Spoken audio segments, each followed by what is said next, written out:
Medibank has revealed that the cyber attack on its customers' data is much wider than originally thought. The healthcare provider has now confirmed that data from its main brand customers has been compromised, along with AHM and international student customers. Rachel Falk is CEO of the Cyber Security Research Centre, and she joins us now from Canberra. Rachel Falk, welcome. So just take us through how this announcement this morning, just in the last hour or so, develops from what was initially said about this hack. Well, I think as Medibank have released this morning, they've said that they now have confirmed that some customer data has been stolen, and it's an evolving issue. I think they are verifying what has been given to them by the criminals. I think they were given a sample, and what you're seeing now is the verification process, and I imagine as they have said, they are continuing to assess what else has been stolen. So even the company describes this as distressing. How could, just explain for us in layman's terms, how could criminals use this information to financially exploit customers? Sure. So obviously it's distressing because it's the deepest, most private information about us if you happen to be a customer of theirs.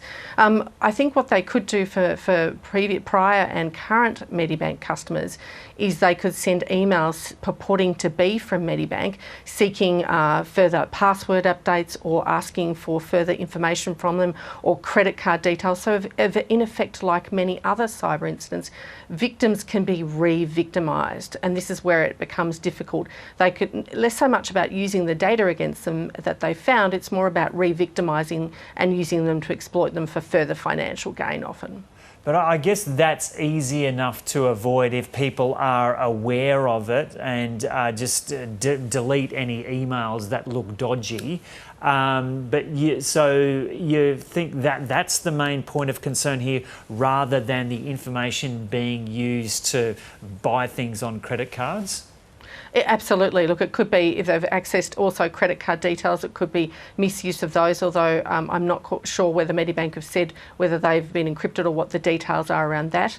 I think that is something that remains, but absolutely, more often than not, when they get customer details, they use them for re-victimisation purposes. It could also come in a form of follow-up from surgery or follow-up from treatment. They could be quite innovative in what they do to re-victimise, so people should be alive to strange emails asking about recent medical treatment or needing further payment or entering details because Medibank needs you to refresh your payment details. All of those kind of things, those customers should be very much alert for and alive for at the moment. And not just emails, also often they send texts as well. So Medibank has said they will communicate via official channels only, and that they will be very careful how they communicate. So always look for dodgy links in emails and texts. Yeah, so I've noticed that I've got a few emails from Medibank. They've seemed like official emails about this cyber security incident. So how do you tell the difference between an official email and a dodgy one? So it's a really good question. Often if you click from where it's coming from, look very carefully at the domain of the official Medibank domain, as in where they send it from, their email domain, and then look at what's sending it. It might be a slight alteration to that address. The other thing is go to the official... Just on that point, Rachel, do you mean like .com.au rather than anything else? Yeah, it could be a slight change in the Medibank name. It could be a .com, it could be a strange email address, not quite aligned to the official Medibank address, so look for that. I think Medibank have said they won't be sending out links to people. I think most organisations know that they don't do that after a recent hack or attack. So very much alive for that. The Australian Cyber Security Centre also has advice at the moment about what to do, as do ID Care, and I think Medibank have mentioned both organisations in their most recent media release, and I imagine on a web page they have, and customer communications as well. Yeah, and so what passwords should people be changing, or credit cards should they change, or is that just not clear at this stage? It's not clear at this stage. Obviously, most people will probably pay via direct debit or credit cards. I think they should just await further updates from Medibank about what to do about that. But again, be alive for strange emails that ask you to update your payment details or change your passwords. At this stage, I'd be very alert to any of those kinds of emails you might get. Yeah, and so if people want to communicate with Medibank, they just never, under any circumstance, click on links in emails, but ring Medibank themselves or email the official Medibank email address?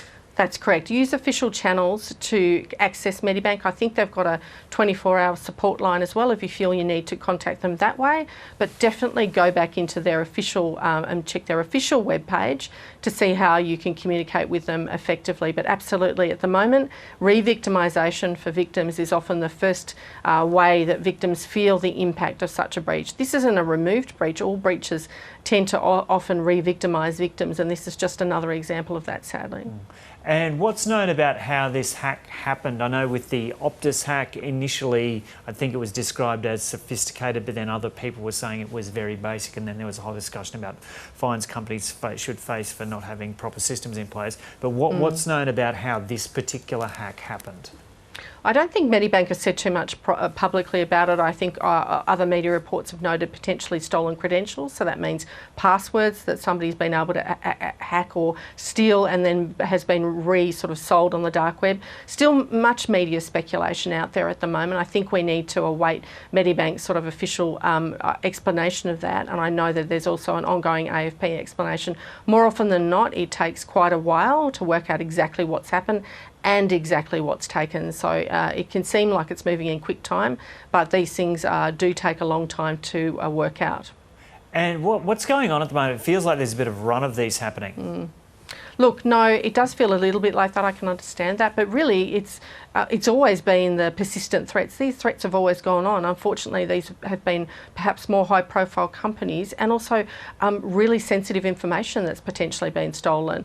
Unfortunately, cyber attacks, thefts, whatever you want to call them, it has always been at sort of a persistent level, but at the moment it's getting a lot of attention. The Home Affairs Minister has come out and obviously been very public about it, and she said she wants to have a new cybersecurity strategy, and the new government's focused on this. But unfortunately, it's sort of a new reality that we live in when we are living in a connected world. Yeah, and Rachel, I think your organisation actually has a fact sheet or a page which people are being referred to. I'll give you an opportunity to mention that as one of the places that concerned people can go. I'm not aware that we actually have a fact sheet that we've put out, but what we have put out recently with the Australian Institute of Company Directors is actually guidance for companies, not-for-profits and small business around cybersecurity governance principles. So any small businesses particularly that are looking to do some quick sort of wins in cybersecurity to make sure they're a bit more secure, go to that. And I know that the big companies will be looking very heavily at what they need to do to make sure their cyber posture is as secure as possible. But these new guidance that we've produced with the AICD covers both large companies and small as well. Yeah, the advice from Medibank at the moment on their website is to encourage customers to review the advice of the Cyber Security Centre at cyber.gov.au and the Australian Government fact sheet, which is being developed for affected customers. Yeah, that's the Australian Cyber Security Centre, definitely.